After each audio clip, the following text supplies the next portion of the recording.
All right, so on the show today, we have such an awesome guest. This guy is like a credit ninja. Like he can do stuff with credit that I've never seen anyone do. And when I started watching his content online, I was like, dang, I need to even increase my knowledge of this asset because that's really what credit is. And that's what we're talking about today because I feel like there's a lot of misconceptions about credit. There's a lot of false beliefs. There's a lot of people that won't even touch it when it can actually be something that can truly help you in your business. So, Brandon, welcome to the show. What's up, Steven? What's up, Chelsea? Appreciate you guys having me on. I'm excited. Stoked to dig into this conversation, man. I feel like I wanted to start with like that kind of misconception thing because I feel like even just saying the word credit, even the word credit being in this podcast title, some people didn't even click on it. But for the people that did, I mean, what is one of these like if you I mean you work with so many people, what's one of the biggest lies you feel like people come in with when they're thinking about credit? Like what's one of the biggest things that like they're believing about credit that might be holding them back? Yeah, honestly, there are so many myths in the space of credit. That's why I really excel in it because once you start debunking all these myths, it you can really help out so many people. And a couple of them are like credit's bad. Only cash. If you can't afford it in cash, then you shouldn't utilize credit. You shouldn't have more than two or three credit cards, right? You shouldn't. You should pay. I've heard people say it's horrible, but I've heard people say, they believe that they should pay just a little bit of interest each month to be able to boost up their score. I mean, the list goes on and on. You should only have, one bank account. Like, there's so many myths out there. There's 9,500 banks out there in nationwide, and they all want to lend to us. Wow. And on your credit report in general, they actually want to see 21 plus total accounts. Wow. So you're getting your score is actually getting hurt if you have less than that, especially less than 11.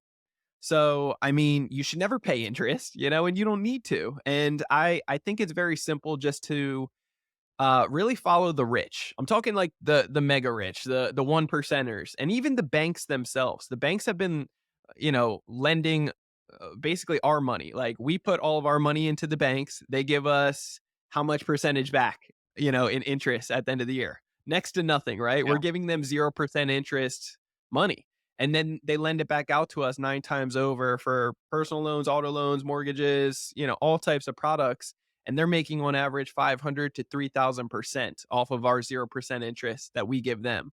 So what we do is we just flip the script on the banks and we teach people and show people how to get the banks to say yes more and the possibilities of actually getting up to 500,000 every 6 months at 0% interest. Yeah, and that number, like, is mind-blowing, and that's what I was like, "We gotta talk to this guy." 500 like, up to $500,000. I think you were telling me you had even a Mhm. student get 600 something thousand dollars. I mean, that is insane. That is like that I didn't even know that was possible, and I feel like I came from the world of, "Oh, yeah, you don't wanna have too many credit cards, just be careful, like, you can really affect your score." So, I don't know, what are you thinking as you were going into this Yeah. I conversation? think one of the biggest things that caught my hearing you debunk some of those myths. And Brandon, you have studied this, you're an expert in this. This is your field. So I would love to hear from you out of curiosity for myself. But I think, we've kind of read different books about what the ultra wealthy do, what they spend money on, learning more about those mindsets. But Brandon, as far as credit goes and even banks and things, what have you seen some of what the ultra wealthy, ultra rich, what are they doing in regards to credit? Well, even just think of it like your local grocery store. They live off of credit. They will not make it past 3 days without credit. All businesses around us need credit, or else if they had to pay in cash, then they would not make it. They would make it only a few days. Elon Musk, for example, he ended up with the Tesla truck. He ended up putting out an offer out there for $100 deposit to be able to secure a truck without having it even built or designed or anything, like just a mock up, Yeah. right? Yeah. And in the next 3 to 5 years, you might get one with this holding deposit. He ended up, I forget what the numbers were, but he got so many registered people, and what that looks like to a bank is the proof of concept. Now the bank is willing. You have all of these contracts saying that people want this. They gave the $100 deposit. There's a financial attachment to it, and what's owed on the back end once these vehicles are developed is a lot more. So therefore, he didn't need to liquidate anything. He's intelligent. He got financial guidance, I'm sure, but he's a very smart man. So he just went to the banks with these contracts and now gets the loan to make all of it. Wow. Mm. And so he doesn't need Wow. to come out of pocket. You know, the rich end up getting life insurance, whole life insurance, where they can borrow against, and to be able to fund properties. Like what I do with my credit is I buy real estate. I buy distressed properties. I do the full renovation on it. I get the protection with credit cards. I have no money out of my pocket. I don't need to worry about borrowing money from friends, family, anything along those lines. Growing up, I grew up American poor, so I didn't even have that option. I didn't know. That's why I went the credit route because it wasn't even a thing, Yeah. Yeah. So once I realized I can buy real estate, renovate it, increase the value, force the appreciation, do a cash out refinance in 6 to 12 months, get all my money back to pay off the credit cards. And then, at the end of the day, it's a small mortgage. I cash flow higher than that. I bring in more and it appreciates. I get the tax benefits. I mean, the list goes on. So real estate's amazing. Credit, like that changed my life, but credit was the catalyst to do it. What I'm hearing too is like really what it is, like what the ultra wealthy understand is that they're reducing risk, right? You're reducing risk because like Elon didn't have to take on the risk of putting all this money into something that he wasn't sure was even going to sell, right? Now Elon could probably put his name on anything and sell it, but he didn't take the risk. He got proof of concept, then he got the credit, so he didn't have to put his own money into this thing, right? And similar with you, like you leverage the credit to give yourself a leg up. I think that's probably what people are thinking is, oh, well, I'm not ultra wealthy, Brandon, yet. Like, how can I act like ultra wealthy with credit if I'm just like scraping by? So tell me a little bit about your story because it sounds like that's where you were when you started to learn about some of these things. Yeah, yeah, I would love to dive into my story, just so maybe people can understand and relate my background, just to show that it is possible. But you did mention something, in just a moment ago when it comes down to people not believing that they could, or Elon Musk, he could put his name against anything and get whatever he wants, right? Yeah. If people only knew that you could do exactly the same thing like with the right knowledge. He's just getting the right knowledge from the right people in his circle. That's all it is. And he didn't need to do anything else. He's got a brand that he was able to put this car out there, this concept and be able to bring in these many contracts. But this is just one example out of like thousands, and anybody can do this. The average person can do this. So I don't want anybody to feel like this isn't for them. Anybody with a social security that lives in United States or has an address in United States, you can do exactly the same thing. That's the power behind this. So when it comes down to my story, I grew up in New Jersey, South New Jersey, single parent mother. She was labeled, manic depressive bipolar, and two sisters. I'm the middle child. I met my father when I was 18 in court so he could stop paying child support. And because of lack of male guidance, I believe I kind of found myself going down this wrong path, right? Um and so I became I got my first job at 12, and living off of Section 8. We were just getting by basically. So I wanted something bigger and better for myself, for my future family, and I was just tired of living, poor basically. And so we had a lot of help from local churches, friends, family, stuff like that, but um it only goes so far. So what oh, I ended up getting addicted to marijuana, long story short, and I was a big pothead. I was selling it so that I could be able to afford to smoke for myself. And I'll be like the first person to admit, like I was totally addicted. I used it for the good times, the bad times, the ugly, everything in between. And long story short, years later, back in September 24th, 2013, I had an explosion in my apartment in Pacific Beach. I was making hash oil right before going outside to go surfing, and that was the plan at least. And I had an explosion in my apartment making hash oil. It was butane. It filled up the house, and I was literally on fire. All the windows blew out. It was a very traumatic experience, like I literally remember skin peeling off of me, and I Wow. was induced into a coma for a full week. I had to learn how to walk again. I went through 3 surgeries. I was Wow. in the hospital for about a month, and I got skin graft, because it's 40% of my body. I got skin graft on my arms and on my legs. And it was just one of those things of like, oh my gosh, like what did I put myself into? Yeah, bring like, breaking out from that, I mean, what were you feeling in that moment? Was it like what was that moment waking up from that and realizing kind of the weight of what had just happened? Well, the very first thing that I remember is like, oh my gosh, I'm going to jail because I was growing a lot in my apartment. I had a medical card and it was like 1 foot in, 1 foot out type of thing. I came to realize that, uh, I was allowed to legally have the before products, the after products, the whole making in between. They gave me same exact charges as if I was making meth. And I was just shocked. First time going to jail, first time, and they gave me like 3 weeks after I was out of the hospital, so that I could start walking again. But I was fresh, I like my skin was all infected and everything. It was bad. It was really bad. They raided my house, and my first time I was ever in debt. It was almost $11,000 in debt from the damage that I caused to the apartment. And that was like so eye opening and scary. And I just remember feeling like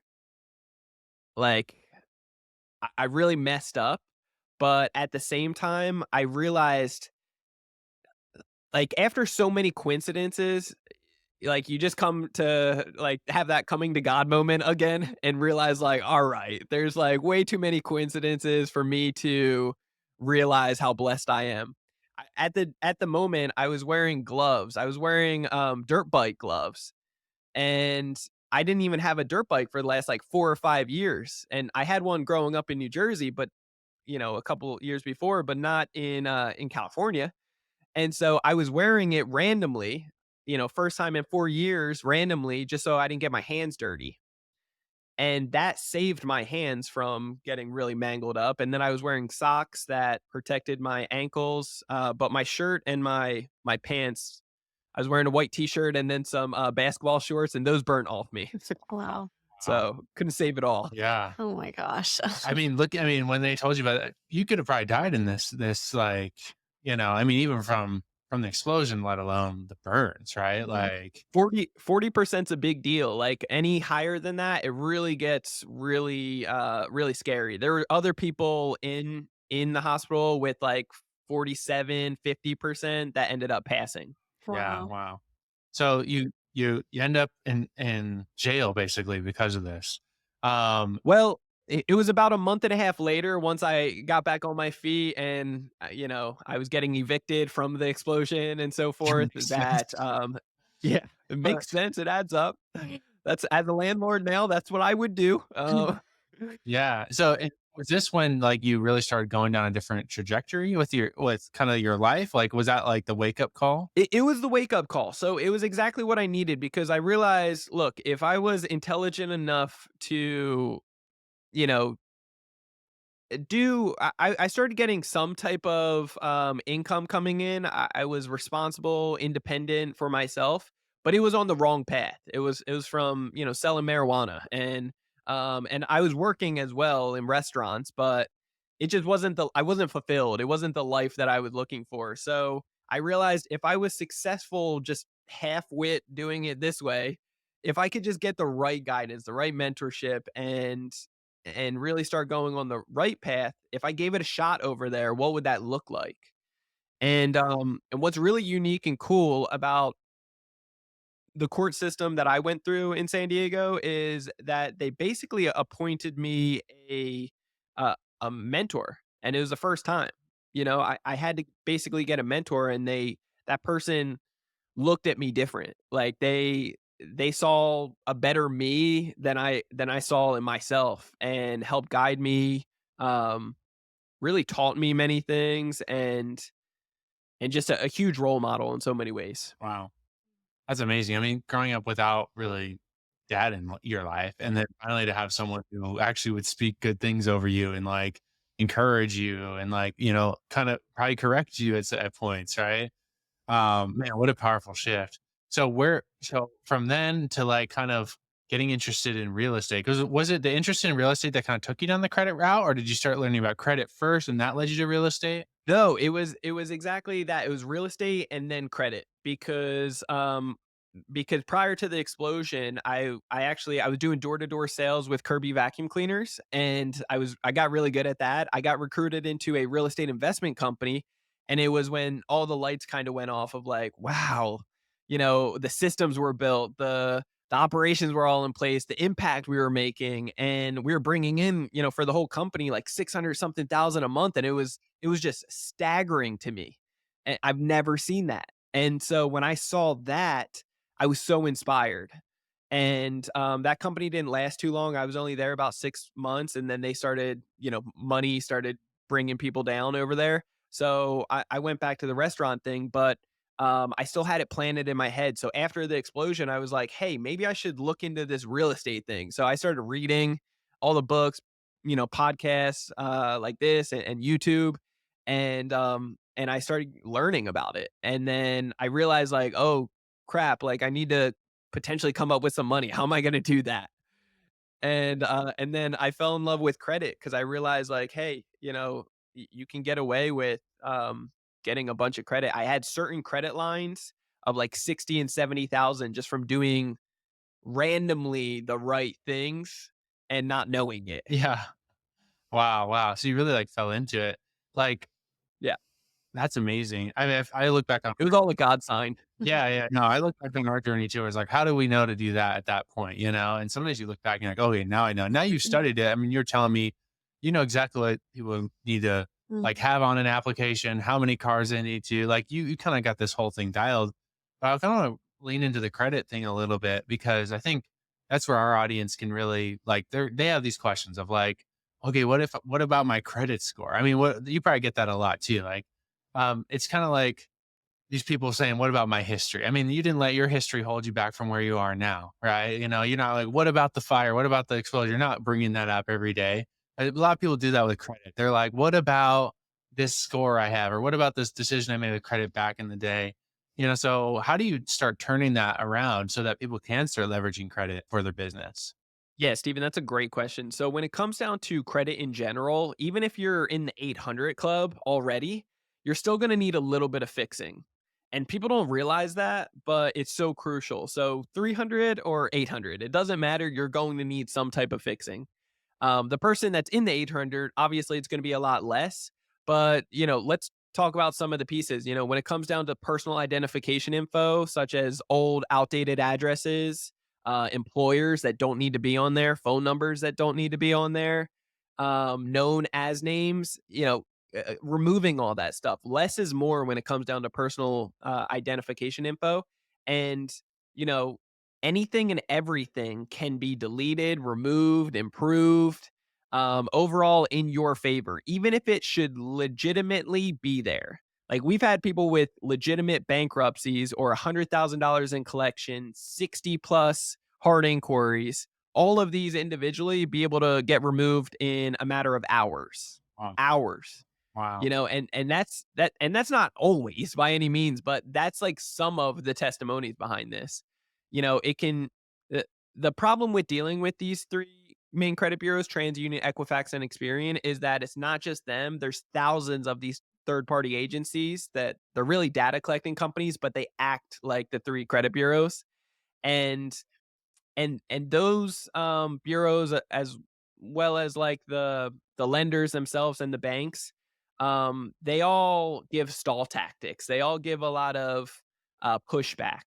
And so it's really important for you to know what to say, how to document it, and how to push back to them and get exactly what you legally need to. So, what would you recommend, like a family that is in, like, what are some of those practical steps? Like, I'm thinking about like the listener who's like, I have a ton of credit card debt already, or I had the medical situation that is just, that happened unexpectedly and has tanked my credit, like what are some things that you would recommend? And I love how you just pointed out, like, certain agencies that appear to be like the big bad wolves that come for you that have a lot of Yeah. tactics. So, what are some steps that you would recommend for the mama who's like, I just have so much debt, I don't even know what to do?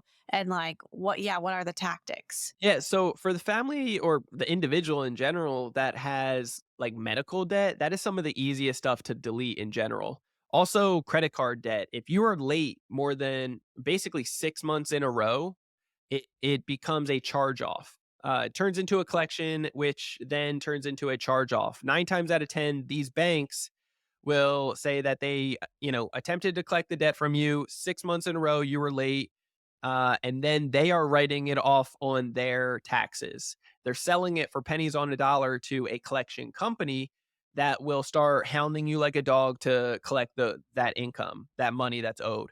However, when that original bank actually writes off that debt, guess what? You can too. Hmm. Wow. So that's the good news behind it. You will need to actually claim it basically as income on your taxes. So you'll have to file a IRS document for it. But there's ways with your accountant that you can write off certain things with taxes as well. So it's really just the proper education. If you were late on any credit cards, I recommend calling into the bank ASAP. The longer that you wait, the harder it really is. If you were just late, you just realized it, and it's within like the last 30 to 60, 90 days, call them right away, beg, plead, ask to speak to a manager if you don't get what you want. Let them know, this is where I give the full permission to bring out all types of excuses. I'm not an excuse type of person at all, but you want to humanize with them and make them like show them that you didn't realize that it's not going to happen again because of this and this is in place as backup plans. And you're asking for a one-time goodwill gesture and having the banks update to the credit bureaus as paid as agreed. This is, that's going to set you up for tremendous success. And if they don't do it, and you keep, we call it hookah, hang up, call again, just being persistent. If that doesn't work, then what you can do is file a complaint on cfpb.gov. It's a government website agency that oversees basically the banks, the credit bureaus, and all the lenders out there, consumer to protect the consumers to make sure that these businesses are doing right by us. Hmm. Wow. Wow. Now, I want to talk about interest a little bit because that's, I feel like one of those ways. I think that's the thing that scares people away because they think every credit card Hmm. is just going to hit them with these huge interest rates. Yeah. So tell us about like good credit cards versus bad credit Yeah. cards. Like what should people be looking for, especially this bit like, okay, I guess we should rewind the conversation. We're talking about using credit for business. We're not talking about using credit to go buy the flat screen TV. Maybe we should hit that first. What would you say is good debt versus bad debt? Mhm. And then we'll go into interest and kind of good credit card versus bad credit card. Yeah, I was gonna say there are a couple bad credit cards out there, but there's way more individuals that are just uneducated that the difference between good debt and bad debt is you don't go out there with what we teach to get up to 500K. You will not be approved by us or allowed to go out and buy the $20,000 Gucci sweatshirt. That's not going to happen at Neiman Marcus. It's not happening. All right. However, we do give full permission to jump into calculated risk investments such as real estate. If you're buying it at a discounted price and the numbers don't lie and you have backup plans and you are prepared, then by all means, we encourage that. OPM is the name of the game. And wherever you get OPM, other people's money, we just prefer to utilize it from the banks because I can sleep like a baby borrowing from the banks and knowing that it's just on my business. It's just on my Mhm. entity structure. And S- yeah, Yeah. So as far as yeah, I mean that's good debt and bad debt. You buy assets, good debt is something that's going to make you money back and you can diversify into. Bad debt, obviously, something that's going to be more of a liability that's not going to pay you. got it, got it. Okay, what about good credit card versus bad credit? You said a lot of them are pretty good. Like if someone's looking for, hey, I'm trying to launch the Amazon business, I'm trying to go into real estate, Mhm. they need to get credit. What are some red flags to look out for, or ways, I don't know, traps they should avoid, so to say? Well, you want to look at the benefits first. Avoid cards that are going to be like credit one, for example. Like that's a just no, actually, I have no shame in saying, like, that's a crappy credit card. I was gonna say, like, I don't wanna badmouth them, but it's a really bad credit card. Like, don't get that card, all right? There's Yeah. another card out there that's called, like, a black card, and it's not the American Express Centurion Not the black card. fancy one. Yeah, it's not the high level, like, invite only card. It's the knockoff version that's like $1,000 annual fee with no benefits. Like, don't Oh get man. that card. You It's know? the Gucci sweatshirt of credit cards. It's the knockoff version, like on the corner, Yeah, yeah. Oh but man. still at a premium price, not good. So don't be paying a huge premium for no benefits. What type of benefits are you looking for as a business owner in credit cards? Yes, great question. So, it really just comes down to your goals and what you plan on doing with the money. If you're a business owner and you have opportunities in front of you that you want to capitalize on and you need to tie up some money for 6, 12, 15, 18 months, then, you may, and you're going to keep a balance, then you may want to consider business credit at 0% interest all day. That's what I highly recommend. Second, if you do any type of traveling, if you travel more than 5 times a year, I highly recommend getting some travel credit cards. There's 4 banks out there that offer some of the best travel products, which would be Citi, Capital One, Chase, and American Express. Those 4 banks have great transfer partners where you can transfer to the 3 main alliances that have 20 plus airlines underneath them. And I mean, you can get the most bang for your buck, averaging anywhere from 7 to 19x return on your dollar, right, from your points. There's also high limit credit cards, as far as like airline credit cards are more high line or higher lines of credit. Oh, interesting. So airline cards will just by default give you a little bit higher Mm. credit limit. Because I know sometimes people like they apply for a credit card, they get approved, and it's like, great, I have $1,000 limit, Yeah. and they Well, can't really do much. Well, there's a couple things that you can do about that. For example, looking at each bank, um, there's several different products. Typically, about 6 type of products. Like there's insurance cards out there which you should get as well, for like a cell phone or rental car, stuff like that. Travel protection as well. There's a student card, 0% interest, business card, personal, a flight card, things along those lines, right? So when it comes down to figuring out what you want, then you can really kind of design your lifestyle, right? Um, when it comes down to the play that I was going to share with you, you could basically get the 0% interest card from Chase that has a low line, but you could also get a flight card like the Southwest from them that has a high limit naturally, and then a business card that comes with a high limit naturally, and then another card or two from them that has a $20,000 to $30,000 limit, and then you can transfer all of those limits onto that one 0% interest Interesting. card. Keep $1,000 credit line on each one of those other cards, but transfer all of the other. You have 100,000 plus now that you can transfer it to combined onto that one card that they might have. It's a 0% interest card, but they gave you only $1,000 limit. You're like, what am I supposed to do with that? Well, if you combined all your other products that the bank gives you on there, then you're good to go. Then you can move it around, and all banks do that. Wow. So they will explain that like a little bit more for me. So because I didn't know this, they'll transfer. So you have, let's say you have 5 cards. Yep. They all have limits. You can transfer the limit that you have on another card to. Am I getting that right? Yeah, so you're gonna call into the bank and say, "Hey, I wanted to combine my credit limit onto this card. So, if you could, representative, if you could look on my account, you'll see that I have, 2 personal cards or 2 business cards. Could you combine that limit over, leave just 1,000 on each one of them, and the remaining of that credit limit put on to this card?" Wow. Wow. And they'll do it. So you have one. That's crazy. I didn't know that. So So you have one card that has 0% interest. That's going to be the one you're probably going to run the business off because you don't want to pay the interest if it's a high balance, right? And these other ones that might not have 0% interest, but they have higher limits. You take those limits, you combine them over to this one, we're winning. That's awesome.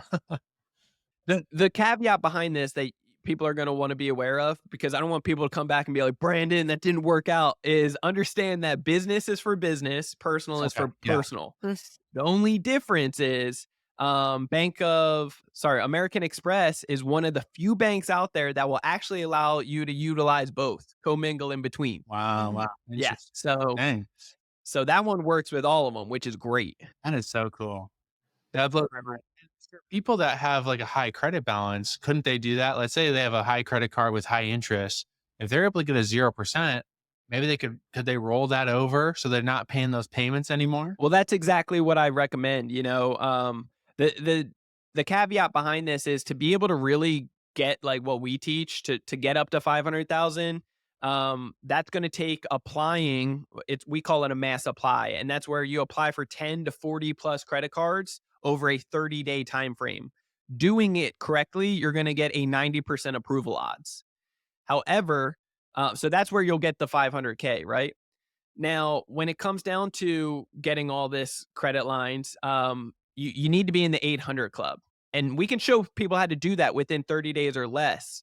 But it really comes down to, if you have high balances already on the personal side, there's certain techniques that we call like piggyback methods, or just moving money around, that's mandatory for you to get your score up there. Okay. Because if you're at 50% or higher on utilization on the personal side, that's going to hurt your chances of that. Your score is going to plummet. Okay. Okay.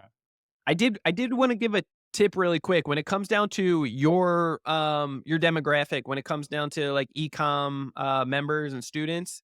If you guys are running ads online, then it is so beneficial for you to get the American Express Gold card, because you'll get 4x MR points, which is member reward points with American Express, which adds up if you're doing ads. Yeah. And, Yeah.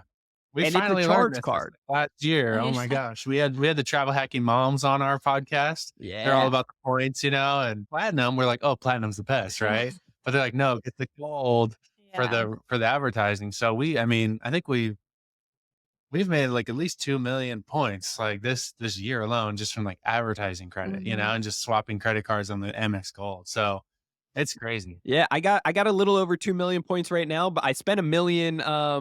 I still have 2 million, but I spent $1 million just last month because we were in Europe for a whole month, but it was all free. Yeah. Yes. Yeah. It was first class. We had Emirates, we got the shower, so the awesome.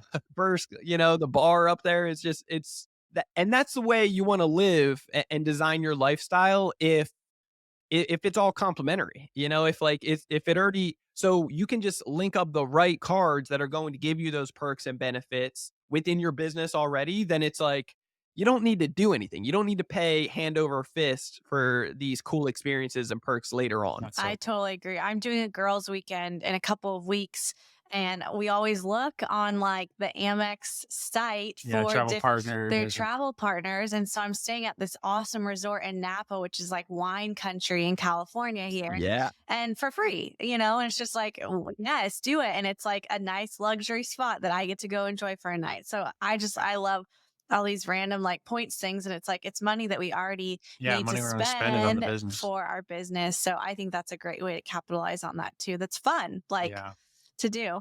It's rewarding. I always say, like, after real estate, doing a fix and flip or something like that, or a renovation, you get enough points typically, plus the protection from the contractor, to be able to go on a free vacation afterwards. Yes. Yeah. And it's just like, it's a little reward for yourself. Yeah. Yeah, that's awesome.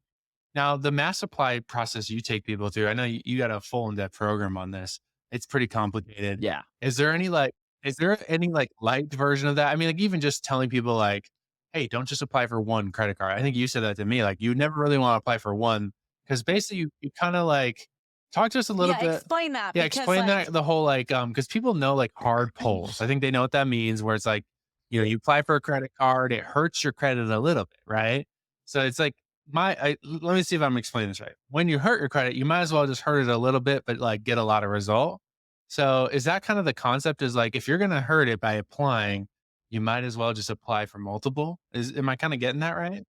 Ish. Kinda, yes and no. Yes and no. I'll give you some credit on it, but no. It's so when it comes Break down, it down for us. yeah, the hard inquiries, a lot of people put a lot of value in those when it really isn't. It makes up 10% of your FICO. Okay. And we can show you how to delete them like hotcakes, like very easy. Okay. Within a couple hours on Experian, gone. You know, a TransUnion, Equifax, same thing.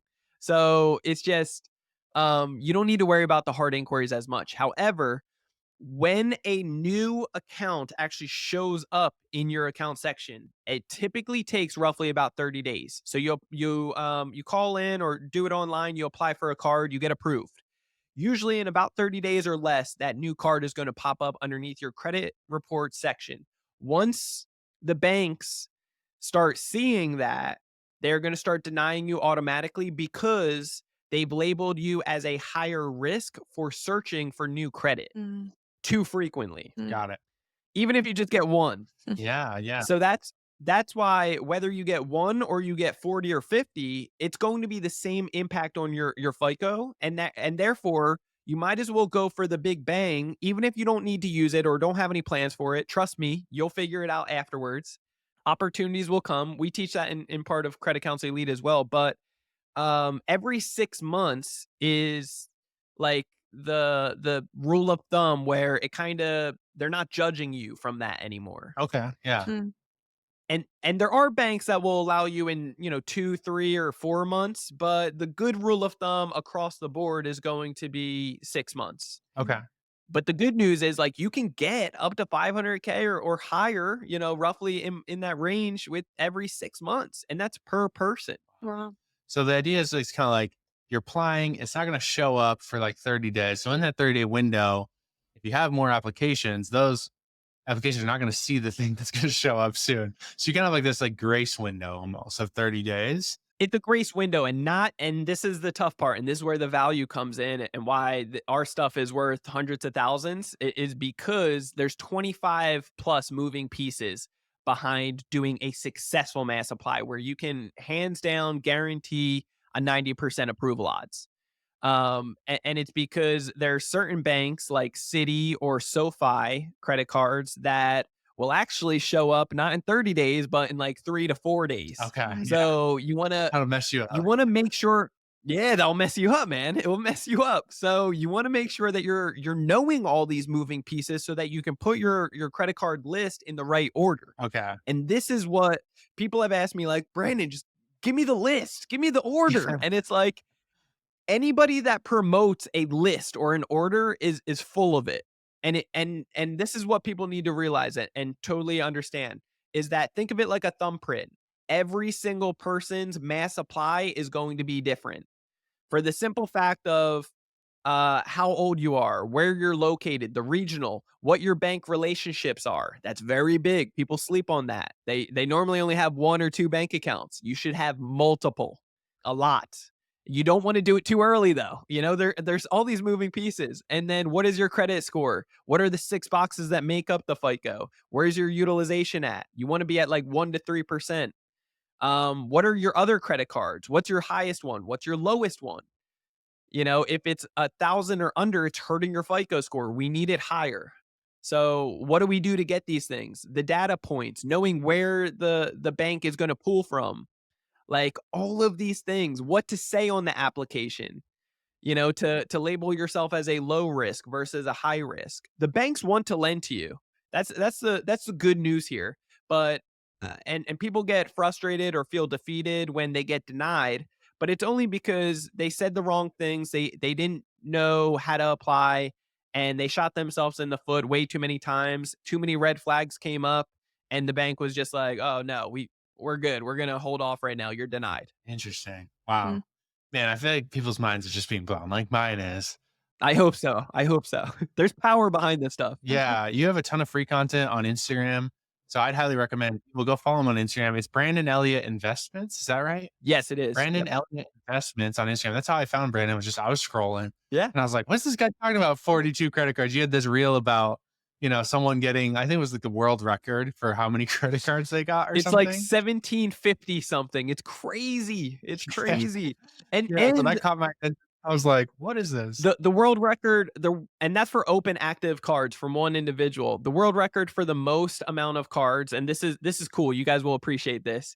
From one person in 1 year is 143. But guess what his best friend did in that same year? See, the power th- they got five less, so 138. Oh wow, That's the wow. power of your network, ladies and gentlemen. Yeah. Like, honestly, because when you're bumping heads and like you're the average of the five people you spend the most time with and you surround yourself with, it's so true. If you're hanging around with a bunch of broke people with negative stinking thinking mindsets, it's like you're gonna be the fifth one. So be careful of your surrounding and start talking about credit. You never know what it could do for you. Yes, That's that's cool, good. man. Where else can people find you online? We talked about Instagram, but if people want to connect with you, dig into more of your stuff, what's the best place to send them? Yeah, so on Instagram as well, we just set up a credit counsel elite page. Would love any follows on there so that we could start blowing that one up. So appreciate anybody that wants to join on there. But besides that, on Facebook, it's facebook.com/Brandon Elliott Investor. We have a weekly podcast every Monday called Ready, Set, Go, Real Estate Investing Podcast. Obviously, a lot of real estate, but I sprinkle in a lot of credit stuff too, and how we've been able to go from 11,000 in debt to 8.5 million in real estate assets, and we make like 30 to 40,000 a month on just real estate.